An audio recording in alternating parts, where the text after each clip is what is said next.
I did it, everybody. I did it, finally. What did I do, you ask? Well, let me go back.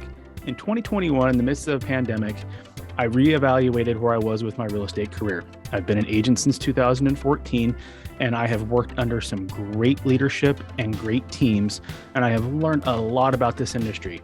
But like I said, in 2021, I reevaluated everything, and I decided at that time I wanted to study and get my own broker's license, just for in case.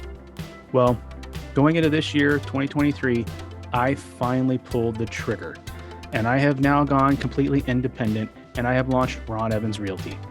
What does this mean for you?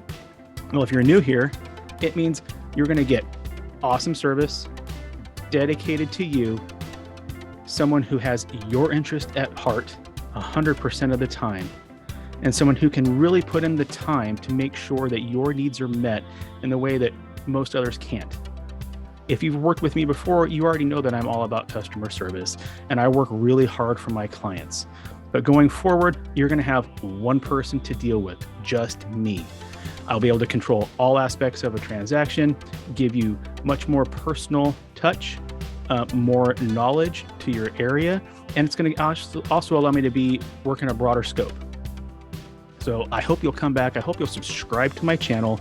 I will have weekly updates of what's going on in the market here in South Orange County, Rancho Santa Margarita, where I'm at, as well as throughout Southern California and the rest of the state. Thank you guys so much. I hope you'll join me on this journey, and I can't wait to work with each and every one of you.